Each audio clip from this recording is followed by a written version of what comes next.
What is going on, everybody? We're live. We're here. We're very colorful for some reason. And Daniel Snow may or may not join us on this episode. We will find out. It'll be a surprise for us all. And today's show is sponsored by a good friend of the show over on Whatnot. John, tell everybody about Whatnot. Oh, no, it's enough. Yes, everybody go. What's her handle? Okay, I'll handle the plug because I'm the king of the plugs. My wife has started a Whatnot store, and it is of Courtney 614 is the tag for that. It's Courtney. There's no U in her Courtney, and dealing with women's fashions as well as health and beauty products. She's taken a little hiatus from having a few shows because of, life got in the way a little bit here these last couple of weeks. So she's going to hopefully be back at it. But if you're on Whatnot, I'd like you to go ahead and just check it out. Again, it's Courtney, Courtney 614. And we appreciate the help, I suppose, if you want to call it that, if you stop by the store. So, okay. You pulled that one out from your rear end. I didn't know you were going to do that one. But we are colorful here. Is that a Sesame Street shirt? It is. Everything I learned from the streets. Nice. Awesome. And I just have a beer t-shirt. Miller High Life, the champagne of beers. That is right. Dude, I have been watching some really good stuff. So I got Apple TV because they were on sale. They were doing $199 or something like that a month for 3 months over on Amazon. So I'm caught up on the studio, which is Seth Rogen plays a studio executive. Bryan Cranston plays like a David Zaslav, for the guy that's in charge of Warner Brothers type character. And it's pretty accurate to the studio system in Hollywood. It's very funny. It's got a lot of fun cameos. Martin Scorsese was my favorite cameo in the show. But so they're trying to make a Kool-Aid movie, and it is fantastic. So I highly recommend checking out the studio. Platonic over on Apple TV, also really good. It's another Seth Rogen show with Rose Byrne. They play two best friends, male, female. She's married, and it's just about, two very platonic best friends. It reminds me a lot of Jamie and I's friendship. So I found that very, very funny. And what's the other show I recommend? Oh, why am I blanking on it? Watch so much, guys. All of the TV. And there's just so much good stuff. Wednesday was really, really good. Dexter's been really, really good. Yeah. But I recommend Platonic in the studio the most right now. Oh, Shrinking. Oh, my gosh. Have you seen Shrinking? What is Shrinking? I have not heard of this. Jason Segel and Harrison Ford, where they play. No. You've never heard of Shrinking? It's another one of those shows that's nominated for all the awards. No, Harrison Ford plays. I swear on all that's holy, I have never heard about Shrinking. Well, Jason Segel's wife dies, and he's raising his daughter. He is a therapist, an unconventional therapist, and Harrison Ford also plays a therapist, and it's really funny. It's got some drama in it too, but Harrison Ford, has he ever done a comedy besides this? Working Girls, maybe? Maybe. I mean, do you consider American Graffiti's more of like a drama, I would say, probably, than a comedy? I don't know, but I want to know if Jason Segel's involved in this. Is Steven Seagal involved in this? Is he a therapist? Very different Segals. But man, Harrison Ford, I mean, Jason Segel thinking to put him in a comedy is brilliant because he plays the dry humor so well in this show. And go watch it. Everybody go watch Shrinking. It's so good. I almost finished season 2 yesterday. I watched season 1 and all of Thursday, and then almost finished all of 2 yesterday, but I stopped because I wanted to have a few episodes for today because I'm enjoying it. I don't want it to be over yet, but yeah, I highly recommend those. What have you been watching, John? Well, I've been watching Agatha All Along, the Marvel show over on Disney Plus. I have literally 2 episodes left to go. I got to say, it's been a different style of Disney show. I mean, because, of course, it spins off of the WandaVision, which was really, really out there. But I liked WandaVision. This follows up with Agatha Harkness, and it's pretty good, I got to say. It's odd, it's different, but I like it. Aubrey Plaza, I think, steals the show. And so that's what I've been watching. I would like to throw it out there, though, by the way, that for some folks that are using the excuse of not watching Homicide: Life on the Streets because, oh, it's too much of a hassle to stream it. Well, guess what? It just was announced the other day that on the over-the-air channel known as Charge TV, starting September 1st, 11 p.m. Eastern Standard Time, you can watch Homicide: Life on the Street. So you have no more excuses, people. Oh, I didn't want to stream it. Too bad. Now you got another option. You can watch it old school, if you will. So I highly recommend that show, as everybody knows. So I mean, it's from David Simon, who is fantastic. So, but that's all I've been watching. I do want to shout out that today's podcast is also got another sponsor, and I just messed up this whole thing. Hold on, let me fix this. Throw that back. And yes, I know Liz is still on the screen. It's fine. Today's podcast is brought to you by Tubi.com. Go over there, use coupon code PVDcast for a free trial. Just go over to Tubi and get yourself a free trial. That's fun. That may or may not be 100% accurate. So again, would like to mention that those of us who are affiliated with the Mattalk podcast may not actually have a coupon code for Tubi. So, well, Tubi's free anyway, so it wouldn't matter.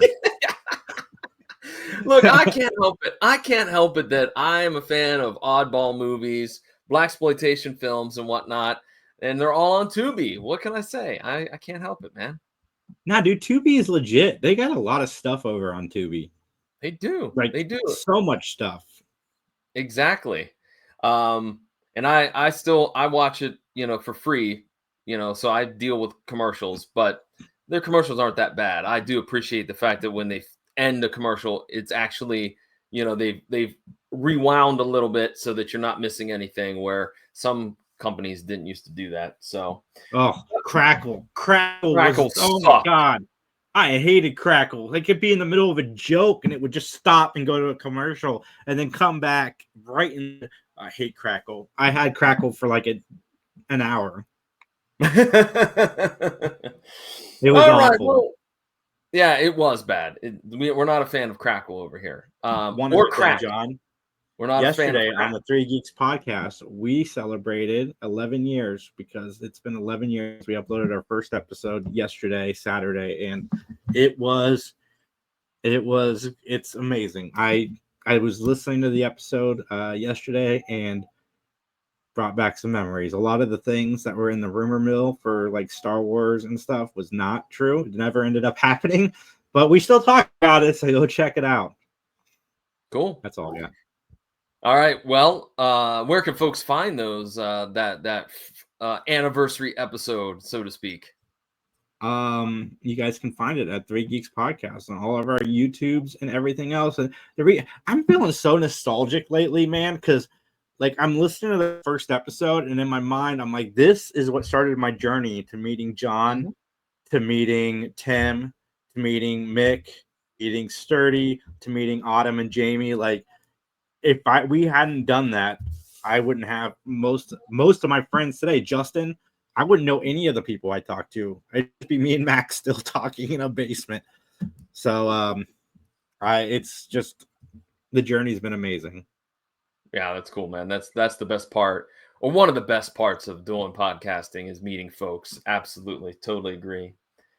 All right, are you ready to jump on in here to our episode of Matlock for this Let's do episode? It. All right, then let's get into our opening statement. The name of the episode is called The Vacation, and its original air date was May 12th, 1993. And it is an extended episode. I believe it probably would have been 2 hours instead of 90 minutes. But we have a couple of guest stars to talk about. And the first one is a gentleman by the name of William Allen Young. And he plays the role of the police lieutenant. That's his name. He doesn't have a proper name. But you may also know him as playing the role of Dirk Williams in District 9. Airman Billy McCoy in The Day After, Benjamin Williams on 911 Lone Star, Judge David Walters on General Hospital, Dr. Guthrie on Code Black, Dwayne McWayne in CSI, and Chief Judge Joseph Ratner on CSI. Oh, I wrote CSI as well. Okay, maybe that's not correct. NCIS and CSI. What? NCIS and CSI. NCIS. Thank you. Okay, I wrote down CSI, and I knew that wasn't right. But he's had a truckload of accolades. So, but he certainly is going to be integral in this part or this episode of Matlock. Any others that you want to highlight for Mr. Young? No, I don't think so. All right, then we're going to move on to another individual and our final guest star. This set of guest stars were a little bit skimpy on credits, so we're going to talk about Gregory Itzin as Charlie Tuggle. What kind of a name? What kind of a name is Charlie Tuggle? It sounds very naughty, if you ask me. It is the name they chose to give him. But why did they? I don't know, but this is a weird name. Anyways, he's going probably into this episode. I assumed he was going to be our bad guy, but that's all I'll give you right now. Well, he is the bad guy, and he's played a variety of different characters that might be good guys or bad guys. He is probably most known for being Charles Logan, President Charles Logan on 24. He also played the role of Henry Wilcox on Covert Affairs, Virgil Manilli on The Mentalist, Senator Dyer on Big Love, ADA Todd Milliken on Boston Legal, ASA Ethan Donahue on Judging Amy, DA Roger Garfield on Murder One, and he has 5 Matlock credits to his name. The first one, it showed up in season 1, episode 15, The Rat Pack. He played Carl. This is where they had a cookie mogul who was murdered, or a cookie mogul who murdered the girlfriend. I believe it also Greg Evigan was one of the guest stars on that episode. He also was in season 2, episode 5 and 6, The Power Brokers, where he played Michael Fitzmaurice. This is the episode where a newspaper columnist was blamed for murdering one of their subjects. And then season 5, episode 14, The Parents, he was the assistant DA. And this is where adoptive parents are accused of murdering their surrogate. So Gregory Itzin, lots and lots of credits to his name, including 5 for Matlock itself. So what do you think about Greg? Jason, can you hear me? Oh, I can now. Sorry. Okay, I was going to say, you blanked out on me there for a minute. I didn't know. But you're a fan of 24, so no doubt you're probably a fan of Gregory Itzin and his role as the president in that show. Yeah, man, he was amazing. But there are 3 other guest stars on this show, John, and I'm going to run through them real quick. First one was Terry Austin, very attractive young lady. She was in Murder, She Wrote, Diagnosis Murder, and In the Heat of the Night. Also, we have Doran Clark, who was in Perry Mason, The Case of the Lady in the Lake, Murder, She Wrote, and Matlock. John? Yay! We have a hat trick, ladies and gentlemen. We do. We almost missed it. But she is a gorgeous young woman. And wait a minute. Time out, playa. I know what you're doing. What? I know what you're doing. You're buttering up to all these female actresses just because you fancy them. I do fancy Doran Clark. She was beautiful, and she was in like a bikini top for the whole episode. So kudos. And then Warren Frost, who plays your favorite character, Billy Lewis.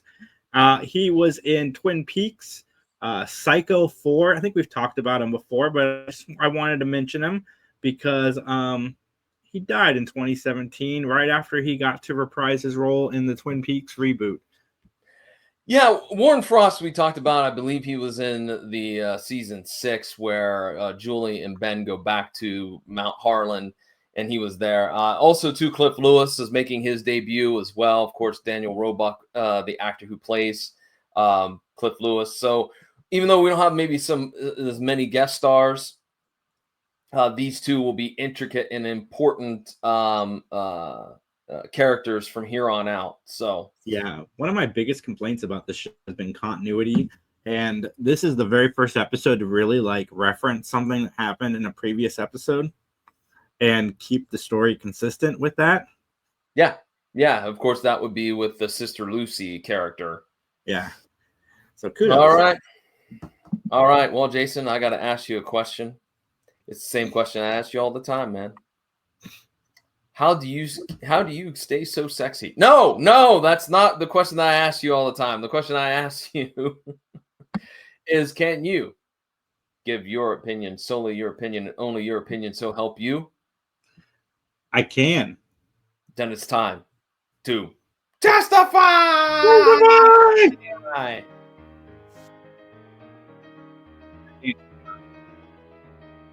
Those audio listeners out there, John is like, I don't know, he looks like he's having a seizure, but I think he's trying to dance. So, just real quickly, you're going to hear us talk about some other music that's on this episode that is pretty. Look, I picked that music because I was looking for something that would be Ben Matlock-ish. And I think I nailed it because we hear some music that sounds awful lot like the Maple Leaf Rag in the episode. Well, that hat trick was a little late there for that applause, but I mean, we'll take it. No, we're applauding you and your music choices, John. Oh, that's okay. All right. Ben and Leanne go on vacation when a murder happens. Ben is going to defend the suspect while Leanne suspects that her friend has something to do with it. I put down here, is there an episodic trailer? Because it appears on the DVD now. You can play the previously on Matlock like snippet. You could do that, which I thought was kind of neat, actually. Not that I did it, I didn't play it, but I thought that was kind of neat. What say you? I didn't watch it on the DVD. I watched it on Amazon. Oh, okay. All right. And it doesn't Amazon doesn't do that, do they? Where previously on. No. Okay. All right. Well, the opening scene, the Atlanta skyline, Cliff sitting in a car, just observing. And who is he observing? Stalking. Yeah, I wrote down actually that verb. Yes. He's observing Leanne loading baggage into the car. At first, I thought he was waiting for them. I found out that he was watching them. I'm like, oh, okay. Because I'm like, oh, wow, we're just going to get Cliff. He's automatically part of the group. But then I'm like, wait a second. No, he's stalking. Why is he stalking them? I thought he was a good guy. That was all the thoughts in my mind. Well, Ben is also messing around with some luggage and putting it in the car because they are going on vacation together. So a little father-daughter retreat, if you will. And we also learn here, because of some just kind of throwaway dialogue, that Leanne and Ben are going to go into business together, so to speak, that they're going to open up their own lawyer practice. As we hear the car pull away, we hear Ben put on some music that sounds much like the Maple Leaf Rag. There you go. I don't think Leanne appreciates that type of music. And we see that Cliff follows both Ben and Leanne as they pull off. So Leanne is somebody else I am in love with. Leanne is somebody else you're in love with? I think I just need a time machine to go back to the 80s. I think you do. Well, this was technically the 90s, so 1993. So 1993, where you would meet an 18-year-old John Orlando. An 11-year-old me. Oh, okay. Hi, ladies. I'm technically 11, but I'm from the future, so I'm the right age. We are good to go. How are you? Anyways, so we get to a scene where Leanne and Ben are lost, and Leanne expresses that she hates the music, and she says something about Ben always speeds, and lo and behold, there's a cop that appears and pulls them over. And then we also see another scene where Ben is very mad about the ticket. And what do you know? They have 2 flat tires. And so then we get to the final part of this scene where they hitchhike to the beach, in which I mentioned when the truck pulls in, and this is going to be a gripe of mine. You talk about continuity. Where's the car? The car is not there, but yet they talk about it as if it's there. Then if it's there, then you drove it in. All right. You didn't leave it at the side of the road. You drove it. Why are you two in the back of that pickup truck? They probably had it towed. No, because they specifically talk about the fact that they had to buy 2 new tires and they had to take it to a shop. So the tires are fixed. So No, they bought the tires. Doesn't mean they put it on there yet. all right. Well, it looks like we just got a message from Daniel. He's going to join us here hopefully momentarily. He kind of overslept a little bit, which is fine. I mean, hey, we don't run a tight ship here, do we? Yeah, we did. Fired. He's fired. Or wait a minute. When I point to you, am I pointing the right way? No, pointing at the wrong side of the screen. I'm on the other side. Yep. It'd be this way. Okay. It'd be this way. Okay. This guy here says that we run a tight ship. All right. So we got this whole issue with the car settled, I think. All right. So Cliff is still stalking. He's still stalking. And Ben and Leanne check into the hotel. And this is where we talk about Leanne's love life. All right. Ben and Leanne discuss the name change. She didn't take the name, or she took the name of her husband, McIntyre. That Ben wants to know if they're going to file for divorce. They're trying to figure things out. And the manager, who I believe, if I remember correctly, his name is Holloway, his last name, he upgrades them. And being a smart aleck, I just put down, I wonder if there's bed bugs at this hotel. What do you think, Jason? Are there bed bugs at this hotel? Yeah, probably. Were bed bugs a thing in the 90s, though? I think so, but I'm so afraid of bed bugs now. I check like every surface of a bed when I go to a hotel now. Yeah. I put my bag on a table just in case. Mm-hmm. Yeah, it's a whole process now when I go out. Mm-hmm. I'm with you on that one. That's a fear of mine that I'll bring bed bugs back home. Nobody wants that. No, we had them like 8 years ago, and it was awful. Really? Mm-hmm. How'd you get rid of them? Can I ask real quick? Liz and I found a sketch guy online that took care of it for us at a discount. Pretty sure he stole some money from my son, but it was still cheaper than it would have been to call a real bedbug guy, and he did the job. Wait a minute. The bedbugs were gone. Hey, wait a minute. I'm not going to stand for this. Somebody stole Tony's money? Yeah. It's fine though. I mean, we gave Tony the money back. And like I said, it's still cheaper than calling a bedbug guy. Yeah, and it is a little too late to wreak vengeance because it was 8 years ago, right? Because those guys want thousands. This guy wanted like a couple $100. Huh. And like a can of Coke or Pepsi or something. A can of Coke? Maybe some other type of Coke he wanted, maybe. Not that kind of Coke. No, he asked for beverages and a sandwich, I think. He might have lived out of a rock. I don't even know. No. He did the Lord's work though. They were gone. This better become a short. I'm telling everybody right now, you should keep your eyes out for this as a short because I love this idea of a somewhat not reputable bedbug guy. I'm sure Liz wants me airing out the bedbug story to everybody on the internet, which I kind of already did, but too bad. Can't put that genie back in the bottle. You know? Yeah. Too late. All right, so let's get back to the episode. Ben wants food. Ben is still very crabby about the trip. New tires. He had to get new tires. Hey, there we go. What is Daniel, up? I like the beard. I'm jealous. I can't grow facial hair like that. I get tired of it, and it starts to itch, and I'm like, F this, and I shave it all off and start over. Oh.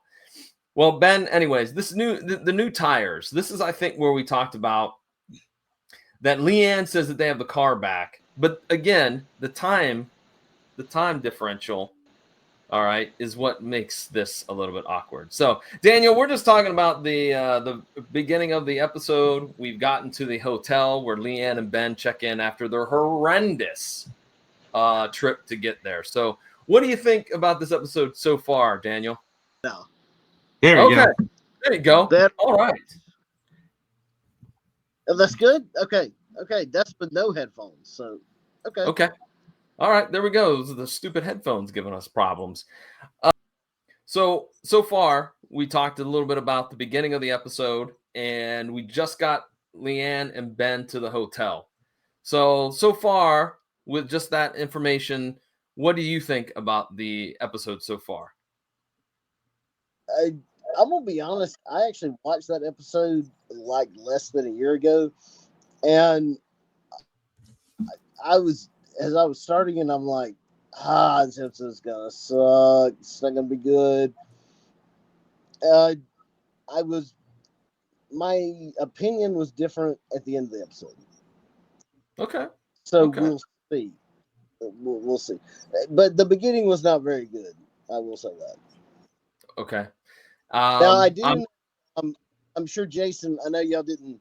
I missed going through the guest stars. I think Jason would definitely pick up one of the guest stars as one president, and he could fill in the blank. Charles Logan from 24. We did talk about that. In fact, Jason, you want to tell Daniel what you said when you saw that he was on the episode? Oh, I assumed he was the bad guy. Like I would. Does he ever play a good guy? No, and he certainly is a scoundrel in this episode of Matlock for sure. Yeah, I hated his character in 24. I was so glad because he screwed up Jack Bauer's life. I mean, he really did if you think about it. Yeah, but he's such a good actor, though. That made you hate him. That's why I love him so much. I agree, but I'm sorry. But go ahead. All right. Well, we do have. See, here we go. What we're discussing, Daniel, is this idea that the car had flat tires, but yet they somehow miraculously, within minutes of arriving to the hotel, that they have all of a sudden they have their car back. So my question is, when was it returned to them? We lost him, but it's fine. Like I said, man, I think it was just towed, and they got after. Well, let's talk about a little field trip that Ben takes, and that field trip is to the grocery store. All right, which I did chuckle at this. I enjoyed him arguing with the produce person there, like, "Oh, you're going to charge me all this for," I forget even what he was buying. I don't remember, but yeah. So we get that, and then he gets in the checkout line, and in front of him is Cliff Lewis, and so this is their meeting. Your internet was messing up last time we tried to do this. Yes. The internet gremlins hate us sometimes. All right. Well, we were talking about the grocery store where we finally get Ben, Daniel, to meet, of course, Cliff Lewis. And I like how the amount of the total amount of the groceries was $37.43. And in modern day times, I'm like, hey, that's a hell of a deal, man. I mean, that's what I said. That would have been $697.35, and that's just for the eggs. Yeah, modern time. I was going to say that's a lucky deal. What Jay was saying, like $67. That's pretty good right there. Yeah. You know what's funny? My first job was at Food Lion. Really? Yeah. When I was 17 years old, my first job was working at the Woodruff, South Carolina Food Lion. Sure how was the experience of working at the Food Lion? Well, I ended up working at 3 different Food Lions. It was good. They didn't didn't pay enough, and unfortunately that's the problem with South Carolina, because labor unions are illegal unless the company is based out of South Carolina. Now, Food Lion is based out of North Carolina, but they that's if they choose to initiate a labor union. So, yeah, I mean, it was a fun experience, but it's so funny. I can remember when Food Lions looked like that. When Ben was going in one, I can remember that totally. Like there are quite a few that are still bricked over, just like that. That's a strange memory that I had just like buried really deep in me. But yeah, I do remember that. And they wore red. They did. Well, we end up that we have an issue where Cliff picks up the tab for the groceries because Ben is missing his wallet. And so Cliff, I'll get it, no problem, pays for it. Then we see a scene where Cliff is walking out of the Food Lion and takes a wallet out of his pocket, which is Ben's, and then tosses it in Ben's car. So then Ben comes out and is like, oh, there's where my wallet was. It wasn't left at the hotel. And so we've discussed a little bit, and Daniel, we want to get your 2 cents worth. At this point, Cliff is a little shady, I think, and so does Jason. What say you? Yeah, he's pretty creepy. I have to separate Daniel Roebuck from everything else I've seen him in, because he is one of my favorite movies of all time, The Fugitive. Son of a gun, he is that's creepy. I'm sorry, there is no excuse. That's blanking creepy.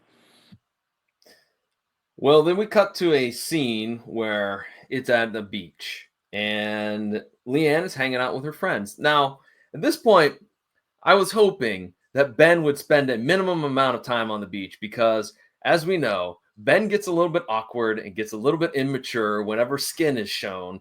And there was plenty of young ladies in bikinis and gentlemen in shorts and muscular and whatnot. So, yeah. I just wanted to see him on the beach in like his suit.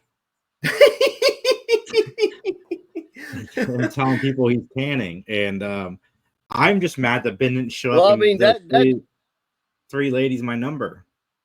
Oh, come on now.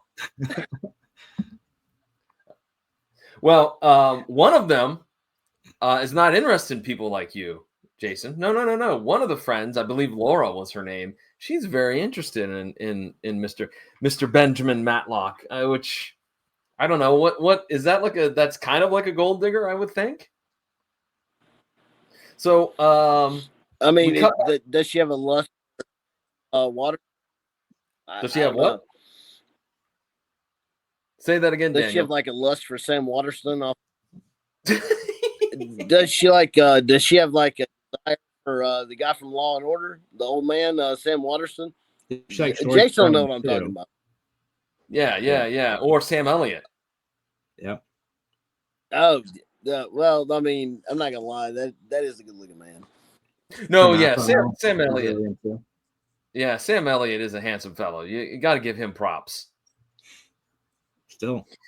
So we cut to a scene where Ben is fixing hot dogs, and he kind of tells Leanne all about the situation that happened at the supermarket. Leanne's crew arrives at the bar, and we find out Kathleen, Beth, and Laura are the 3 members of the crew. They, for some reason, look, I don't want to be that guy, but for some odd reason, they gravitated towards Cliff Lewis.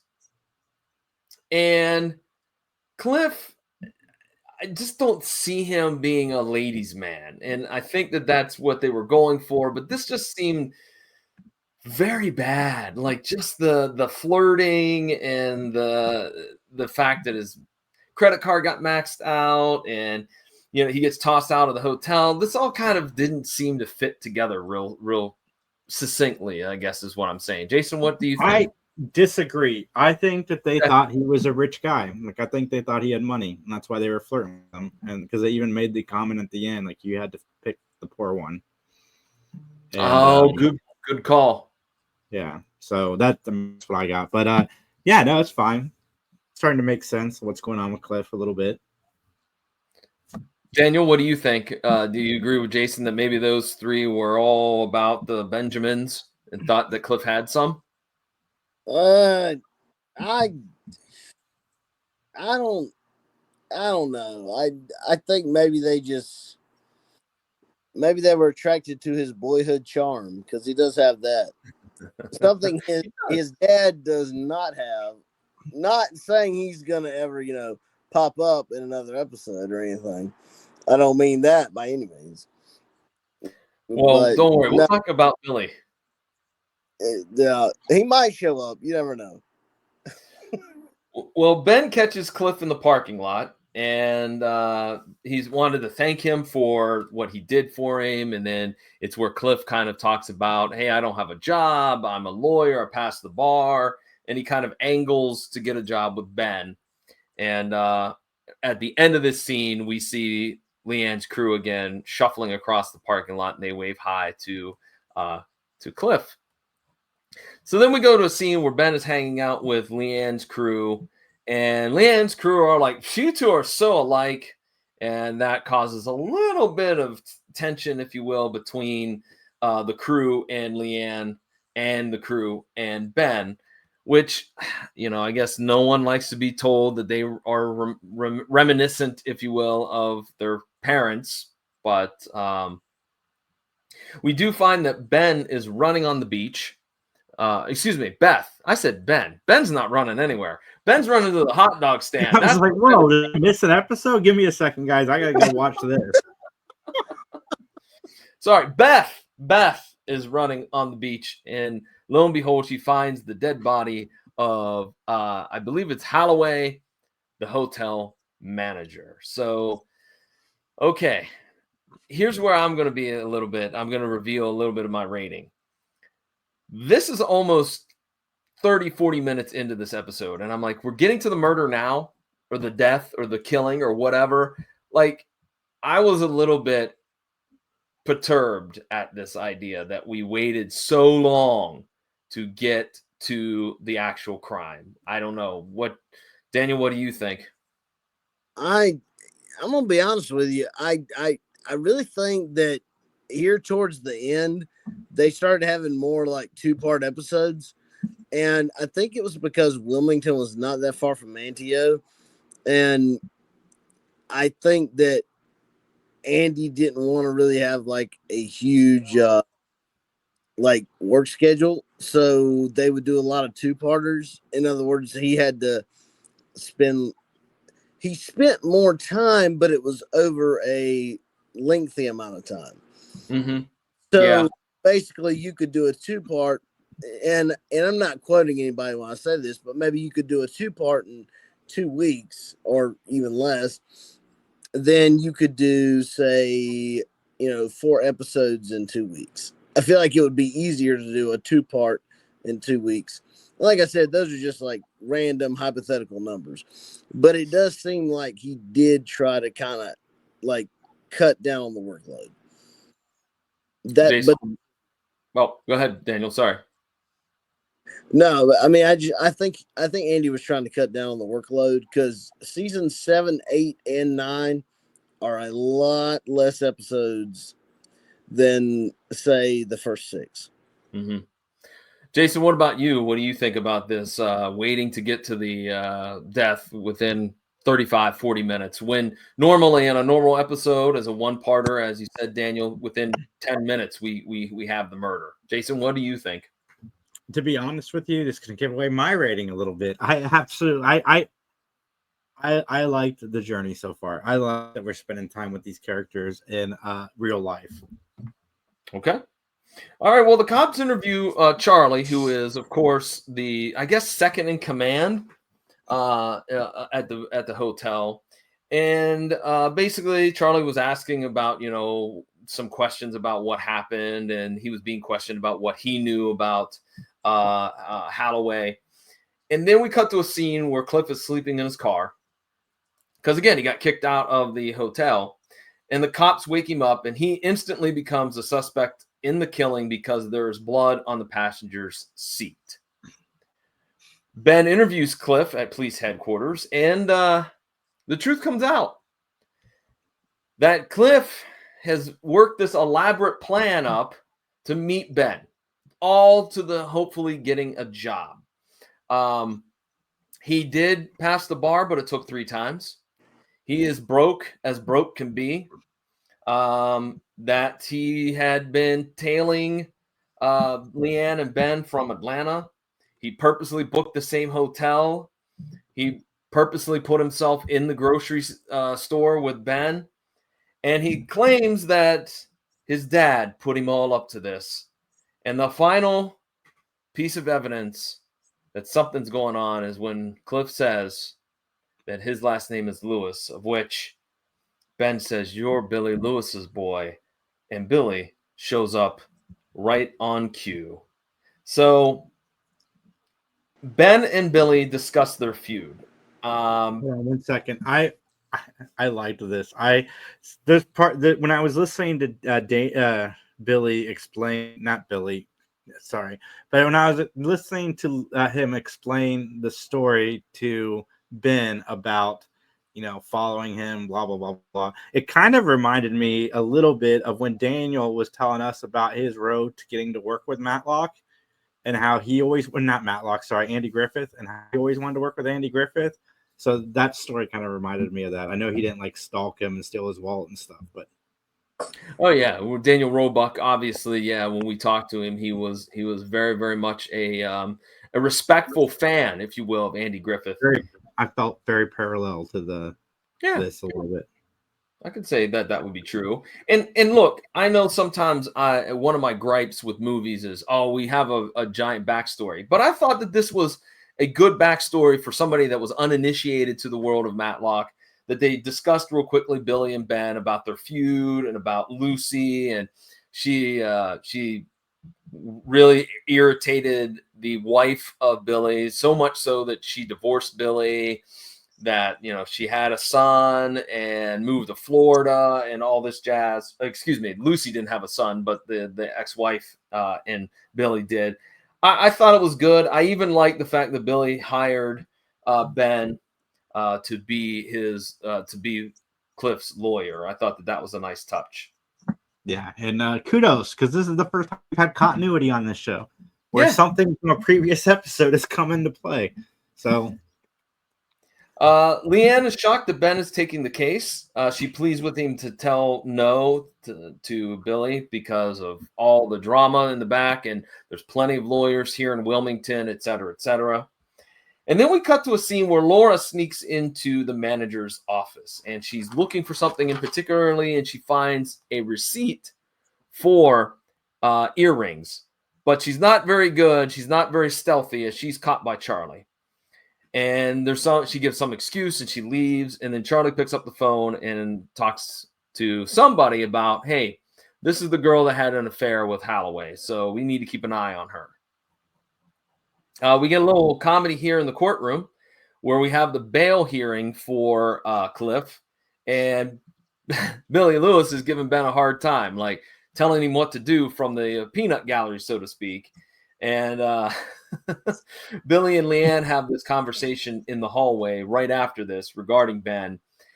And I've just put it simply, Billy really is putting it on thick, isn't he? About, if there's only, I didn't like Ben, but I've seen how caring he is and how big his heart is. And man, oh man, he is something else, is he not? Daniel, what do you think about Billy pouring it on thick? I'm not a big fan of Billy.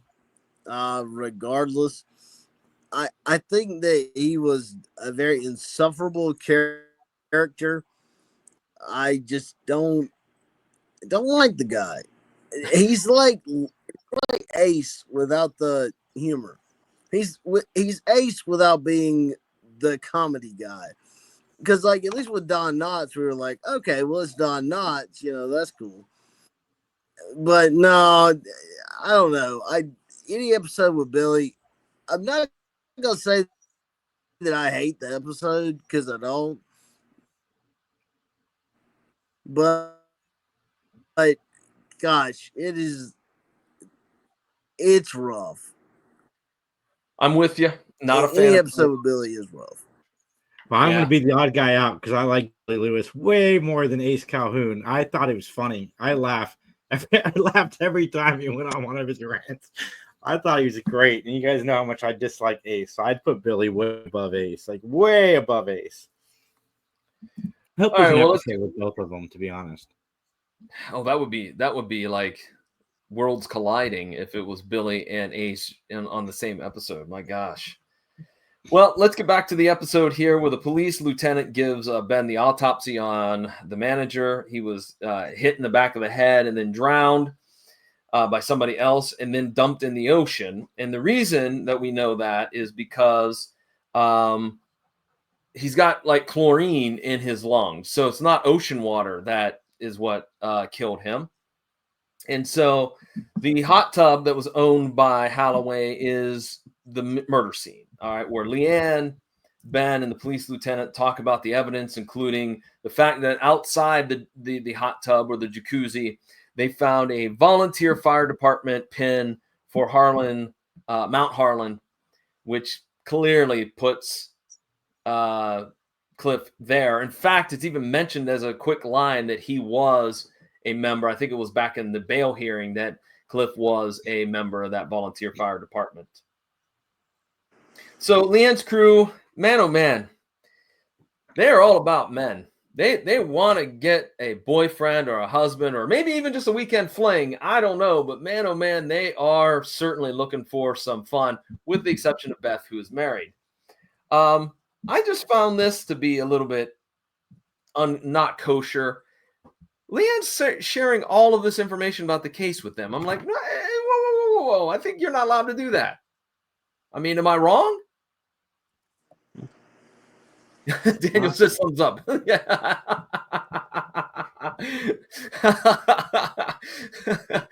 Jason, what about you? No, I agree. Well, Laura is missing. Nobody knows where Laura is, and she's following Charlie. So she witnesses Charlie rearranging a room. The room is 474. That's going to come in handy here in a moment.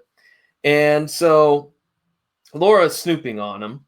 Then we cut to a scene real quick about Ben and Leanne discussing, somebody's got to be having an affair. Some guest has got to be hooking up with the manager. And then we cut back to where Laura arrives at Leanne and Ben's place and leaves a note. And then she witnesses Charlie leaving that hotel room 474 with a phone. So Laura enters the room after she swiped a key from the housekeeping cart. She goes into the room and again is caught by Charlie and then thrown off the balcony, which I didn't see that coming. I got to be honest. So that was a little bit of a surprise to see that be the demise of Laura. What do you think, Daniel? All right. To be honest with you, I can't say that I was too surprised. Now, granted, I had actually watched this episode within like a year of watching it again because I had to do me a refresher to, check it out again, make sure I remembered all the details. Gregory, I tell you what, he just compared to, and I know Jason's going to agree with me on this, what he did on 24 ain't nothing. I mean, what he did on Matlock ain't nothing compared to what he did on 24. And I think Jason would agree with that. Yeah. I mean, basically created wars and stuff. I mean, yeah, he was a blankety blank son of a blank.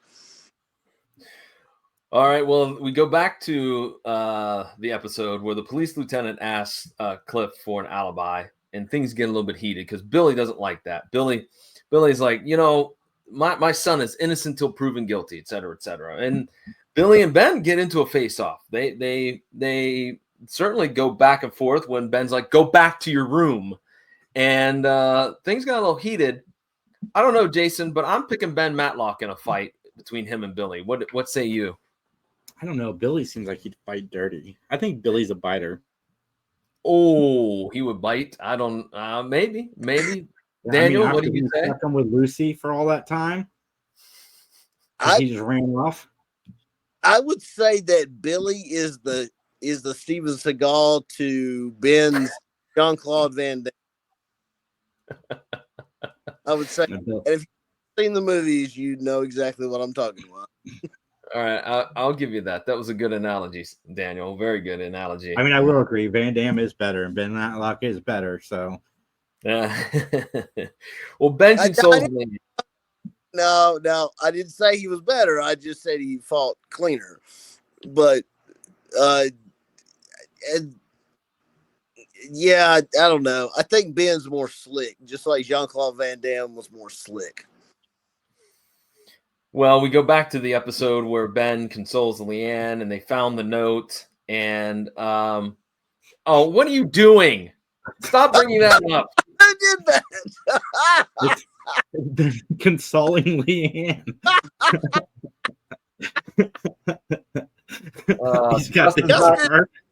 Justin's not here to enjoy his handiwork, unfortunately. But anyways, that must be LJ. Yeah.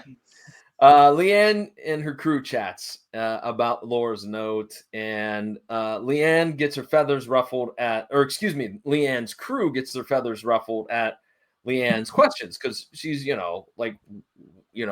Laura having an affair? Did you guys know about it? Et cetera, et cetera. The police lieutenant and Ben are at the murder scene, and they're missing some sunglasses, and that's a big clue. But they do find the glasses in the next scene and a receipt for the earrings. So we get, finally, Conrad McMaster's joining us, and my goodness, that first little bit of apparel, woo! I didn't know that somebody could look so slick wearing a Hawaiian shirt, but man, oh man, he was styling and profiling, as Ric Flair would say. You haven't seen me in one yet, John. What'd you say?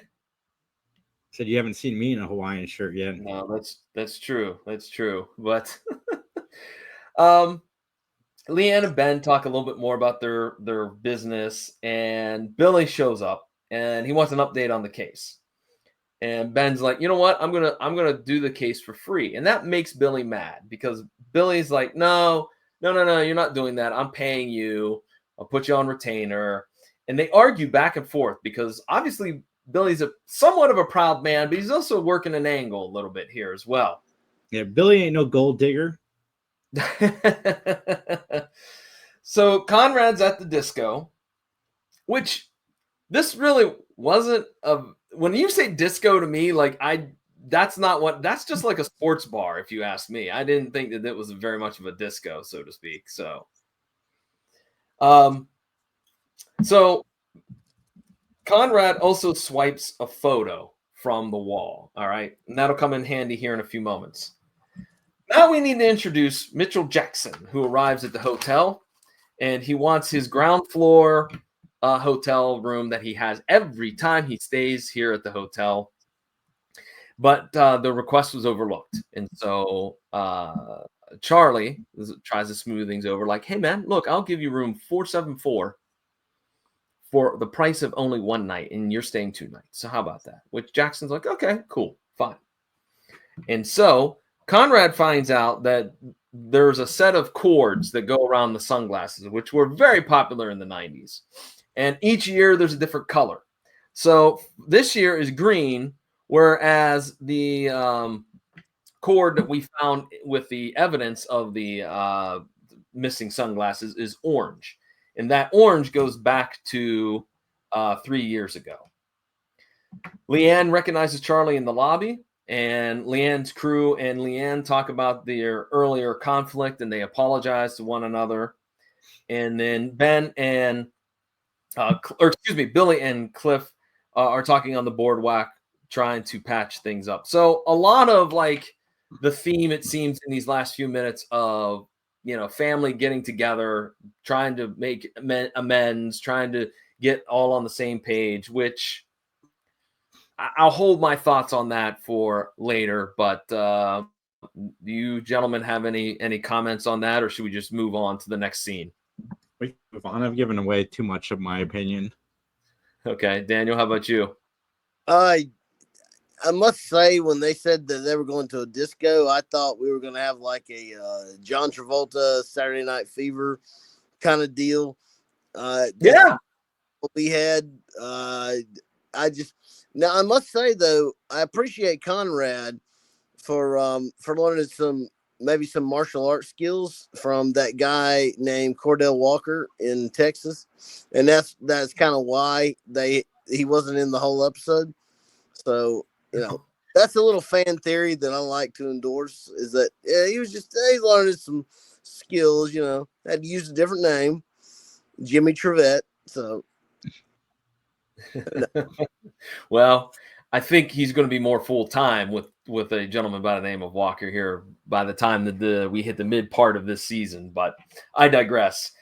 We cut to a courtroom scene where the police lieutenant is on the stand and he testifies that the blood found in Cliff's car and the blood that they found at the hot tub, they kind of put it on Cliff that it's his, it's his, not his blood, but it's the blood of Holloway, and it happens to be in the vicinity of two places.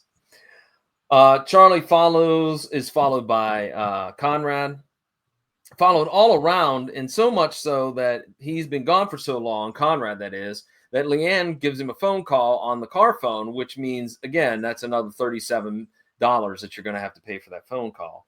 Per minute, of course. Charlie is seen mailing something, and then we go back to a scene on the beach. I'm going to try to contain my enthusiasm on this particular scene. Kathleen leaves the beach. She's like, I got something that I got to do. She goes to the top of the hotel building that's adjacent to some of the rooms, in particularly room 474. She then somehow manages to put together a sniper rifle and shoot Jackson Mitchell twice in the chest. Where did this come from? At what point did I go, oh yeah, you know what we need? We need a secret agent, somebody that's, CIA trained to assassinate somebody. What? Okay, go ahead, gentlemen. Speak your piece. I've spoken mine. I was thinking like Ed Wingate, but I mean, I don't know if he's come into the story yet or not. No, Ed Wingate is still a few episodes away yet. Oh, okay. Well, that would have made sense, but I'll tell you another thing I thought about, and this is a movie. This has nothing to do with Matlock. No Country for Old Men. That's what I'm immediately thinking, with a big ass silencer on there. Yeah. I'm like, this is No Country for Old Men. Obviously, but it's a Country for Old Men because we got Ben and Billy. So, and look, I don't want to be that guy, but I also want to say that rifle probably kicks like a mule. I'm just saying, and having that petite woman behind the trigger. I'm sorry, ladies. I'm trying not to be sexist or offend your gender. I'm not doing that, but I'm just saying that I think that maybe wouldn't be the best weapon to use for Laura to use. Kathleen to use. So, Jason, what about you? What do you think about this scene? It's fine. It's fine. Classic Jason. Thanks, man. Yep. All right. Well, let's get back to it. Where Ben and Leanne chat with the police lieutenant, and we find out that Jackson was a big wig with some airline, and that the desk was moved, and that, all of the killings have been happening here at 474. So in the lobby, Conrad confronts Charlie. and he gets tossed. He gets thrown out. So Ben follows Charlie and says, hey, man, you had my investigator thrown out, but there's a lot of things that you still have to answer for. And by the way, here's a subpoena. So the police lieutenant decides that they're going to pick up Charlie and take him downtown. All right. And so Charlie, in the next scene, returns back to his office, turns on the light, and there is Kathleen sitting there waiting for him. That's not creepy at all now, is it? But I mean, I love it when women are waiting for me. I gotta agree with Jason on that one. I mean, hey, if she's waiting on me, there's something going on. She might be mentally ill, but hey, there's something going on. I'm not one to judge. Right. Well, no judgment. Well, Kathleen's there just to see if he ratted. If he ratted, of course, being Charlie, in which he says I didn't. And so once again, Leanne and her crew, Beth and Kathleen, they show up and they chat about the case. And of course, they leave the back door wide open, which again is my big gripe about every single episode of Matlock, where no one locks doors. Dude, again, John, God, Atlanta, Wilmington, they're all very safe neighborhoods. Sure they are. They should leave the doors open, to be honest. That's how safe it is. They should just take the doors off the hinges. That's what I'm saying. No screen doors, just open path. Deer can come in and visit. I live 3/4 off the road, and I lock my doors. So, I mean, the 3/4 miles off the road, and I lock my doors. So, yeah, I agree with Jay on that. Well, Cliff, Ben, and Leanne, they go to the clam bake, and they're having a fine time there. Kathleen makes her appearance, the appearance, of Charlie makes her scared. So she decides to leave, and she goes behind this set of condos, where she just happens to leave the sniper rifle wrapped up in a beach towel, because no one's going to investigate that. No kid's going to go, hey, what is this? And then reveal it. But unbelievably, when she was just about ready to shoot Charlie, click, click, click, there's no ammo in the rifle, because as she turns around, the police and Conrad have the bullets. That's what Chuck Norris taught him that stuff. He learned that from Chuck Norris. He took the bullet. Jason, what about you? Yeah, John, you just got to be more man. I don't know. That's how Chuck Norris would do it. Well, we go back to a scene at the police headquarters where Kathleen is talking to the cops. And, hey, Ben is in casual wear. Did you like his little, denim striped shirt? I like that. I was like, there you go, Ben. You're getting into the 90s fashion. The cops reveal their evidence to Charlie. And while they're brokering a deal, so to speak, the cops with Charlie, Ben and Conrad, they search for more evidence stronger evidence, I should say, that Kathleen was over at Holloway's house. And what do? They find some bikinis. So we cut to the courtroom. Kathleen's on the stand. Wouldn't this be a conflict of interest for Leanne? Because they show her sitting a second chair at the table, but I'm like, you're best friends. Wouldn't the lawyer be like, no, she's got to go? But they don't. The motivation for the killings, especially the killing of Jackson Mitchell, was that his company was going to give $420 million to competitors. So that was the reason for the assassination. And Ben runs down all the evidence. And I like that Kathleen, in a very snarky manner, was like, I would never steal a volunteer firefighter's pin. Oh, come on. Get real. But there are records that show that gifts were given to Kathleen. And in fact, that green bikini is key evidence, because that bikini was purchased that afternoon, not months ago, that Kathleen claims that indeed Holloway bought it for her so that morning so they could have some fun time in the jacuzzi. So Leanne and Beth confront Kathleen, and they both say their goodbyes. We find out that Cliff is off the hook, and Billy says thanks to Ben, and Billy wants Ben to give Cliff a job. Leanne gets a little sidebar and says, hey, we could use the help, and he would come cheap. So, and that concludes the episode known as The Vacation. So, gentlemen, do you have any comments, or should we just go right into our closing statements and give them there? Let's go right into our closing statements. This is the Potter Podcast where John, Daniel, and I will go into retirement and live as people in New Orleans if we don't like this episode. I don't know. New Orleans? What are you talking about? This is the Potter Podcast where John and I, Daniel, will rate the show on a gavel system. 1 gavel means we did not like it. 5 gavels means we absolutely liked it. -30 gavels means we were going to go live with Billy Lewis in a hotel with his sister Lucy. God, I'll just let y'all just come live with me. That'd be better than Billy Lewis. Come on. I am going to go first. Straight away. I am going to give this episode 4 gavels. I absolutely liked it. I liked it quite a bit. This is better than half of the episodes from season 6. I am on the Leanne train. I can't wait to see. I thought they utilized all the characters pretty well, and something we didn't get a lot of last season. And I dug it. And again, Billy Lewis doesn't bother me, so that also probably helps. All right, Daniel, how about your rating? I'm gonna be honest. I'm